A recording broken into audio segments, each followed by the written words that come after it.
Jesus disse: Eu sou o caminho, a verdade e a vida. Ninguém vem ao Pai a não ser por mim. Se ninguém vem ao Pai se não for através de Jesus, ou seja, se ele diz que ele é o caminho e não apenas um dos caminhos, nós precisamos de perceber como é que esse caminho ocorre, como é que essa ligação entre o céu e a terra, esta é a sucessão de vídeos em que nós estamos a estudar realmente como é que Jesus é o caminho, a verdade e a vida. Amém? No vídeo anterior, nós falamos sobre Jesus ser o caminho, nós falamos sobre o nosso estado espiritual, um estado de morte, no qual nós fomos resgatados para o reino do seu Filho amado, que é o reino de Jesus. Falamos também do fato de nós estarmos afastados espiritualmente falando, estávamos afastados de Deus e nós fomos novamente reconciliados com Deus através da obra de Cristo. Falamos deste resgate das trevas, não é? E também falamos no facto de nós reconhecermos que Jesus tem autoridade. Se nós não reconhecermos essa autoridade de Cristo, nós nunca vamos conseguir, então, colocar essa fé que é necessária para este resgate, ou seja, reconhecer a autoridade dele como filho, a identidade dele como filho de Deus, tá bem? E falamos também na invocação do nome, ou seja, nós termos a consciência que essa salvação vem por nós invocarmos o nome dele. Hoje eu quero convidar-te para tu abrires o livro de Hebreus, no capítulo 10, abre a tua Bíblia aí, capítulo 10, do versículo 19 ao 20. Nós vamos ler aqui uma passagem muito interessante que diz assim: Portanto, irmãos, temos plena confiança para entrar no Santo dos Santos pelo sangue de Jesus, por um novo e vivo caminho que ele nos abriu por meio do seu véu, isto é, do seu corpo. Então, vejam que no livro de Hebreus está bastante claro que Jesus, ele abriu-nos um novo caminho para entrar aonde? No Santo dos Santos. Quando nós vamos a ver no Antigo Testamento, o Santo dos Santos, não é? o altar, o altar santíssimo era o espaço onde nenhum homem poderia entrar.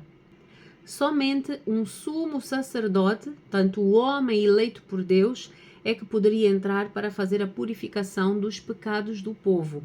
E quando as Escrituras dizem que nós temos plena confiança para entrar no Santo dos Santos, ou seja, para entrar neste altar santíssimo, onde não éramos dignos de entrar, aqui diz que podemos entrar com confiança por este novo e vivo caminho que Jesus nos abriu, através do seu corpo, através da oferta que ele fez para o mundo, né, derramando o seu sangue e oferecendo o seu corpo. Vê, a seguir diz assim: pois temos um grande sacerdote sobre a casa de Deus. Sendo assim, aproximemo-nos de Deus com um coração sincero e com plena convicção, tendo os corações aspergidos para nos purificar de uma consciência culpada, tendo os nossos corpos lavados com água pura. Então, nós hoje compreendemos que, primeiro, o nosso estado espiritual era um estado de morte, ou seja, um estado pecaminoso, no qual nós vivíamos com uma consciência culpada e não conseguíamos, era-nos impossível aproximarmos-nos de Deus. Mas através da obra de Cristo, ou seja, através da oferta do seu corpo, através do sangue derramado na cruz do Calvário, através desta conexão, porque todo aquele que está em Cristo, não é? É ligado ao Espírito, é ligado ao Espírito de Deus. Então nós temos um novo caminho. Nós temos um caminho no qual nós podemos entrar, né, no altar santíssimo e irmos com confiança. Podemos nos aproximar de Deus com confiança, sem medo, não é, do julgamento, sem medo da condenação, porque sabemos que temos a nossa consciência que era uma consciência culpada, mas fomos purificados através desta obra de Cristo. E eu quero que tu abras agora em Marcos 15, vamos ler do versículo 37 até o 40, diz assim, quando Jesus estava na cruz, presta bem atenção, isto foi já na cruz, quando Jesus estava a dar o último suspiro, diz assim, com um alto brado, não é? Jesus expirou e ele deu o último suspiro e diz assim, e o véu do santuário rasgou-se em duas metades, de alto a baixo. Este véu era o véu que separava o altar santíssimo, separava este espaço que era um espaço santo, o santo dos santos. Era um espaço que era impossível ao homem entrar. E repara, quando Jesus morre, o altar rasgou-se ao meio. E aquilo foi, simbolicamente falando, não é? Foi já uma revelação, não é? No físico daquilo que estava a acontecer no espiritual. Ou seja, no espiritual, o véu que nos impedia de aceder à presença de Deus foi rasgado pelo poder, não é, do sangue de Jesus, pelo fato de nós termos recebido esta oferta derramada, que na realidade é uma oferta para perdão e purificação dos nossos pecados, da nossa consciência pecaminosa, não é? Que nos impedia de aceder à entrada, não é? Deste altar santíssimo. Por isso é que Jesus, ele diz assim, eu sou o caminho para Deus, eu sou a verdade que salva e eu sou a vida que Deus tem para vocês. Então vê, somente o Espírito dá vida, somente o Espírito dá vida. Em João 4, abra aí a tua Bíblia, tá bem? João 4, no versículo 24, quando Jesus está a falar com a samaritana, ele diz assim para ela, está a chegar a hora. Primeiro ele diz assim, vocês adoram os que não conhecem. Ele está a falar dos religiosos, não é? Adoram, mas nem sabem o que estão a adorar. E ele está a dizer assim, nós adoramos o que conhecemos. Então, a seguir ele diz, está a chegar o tempo, e de fato já chegou a hora, não é? Em que os verdadeiros adoradores adorarão o Pai em espírito e em verdade. São estes os adoradores que o Pai procura. E no versículo 24 diz, pois Deus é espírito e é necessário que os seus adoradores o adorem em espírito e em verdade. Então, nós estamos a falar desta conexão, não é? Com Deus, esta adoração, esta conexão em espírito e em verdade. Então, quando ele diz está a chegar o tempo, ele está a dizer, ok?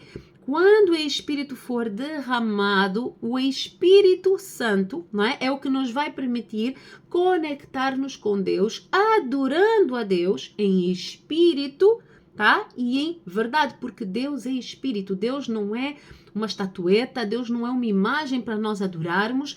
Deus não está em nenhuma obra feita por humanos. Deus não está em nada que tenha sido feito por mãos humanas. Deus é espírito. Então, esta adoração que nós temos com Deus é uma adoração que deve ser feita em espírito e em verdade. Em João 3, vamos continuar aqui, no livro de João, capítulo 3, diz assim, ninguém pode entrar no reino de Deus se não nascer da água e do Espírito. Então, para nós entrarmos no reino de Deus, nós estamos a entrar, então, neste novo domínio, o domínio de Deus, que é o que nós já falamos na primeira aula, no primeiro vídeo. Nós estamos a entrar no domínio de Deus, nós estamos a sair do domínio das trevas. Mas para nós entrarmos neste domínio de Deus, diz assim, se não nascer da água e do Espírito. Depois diz assim, o que nasce da carne é carne, mas o que nasce do Espírito é Espírito. Então, ao nos conectarmos novamente com o Espírito de Deus, nós estamos a nascer do Espírito. E ao nascer do Espírito, nós estamos a resgatar a nossa identidade espiritual, porque nós somos seres espirituais.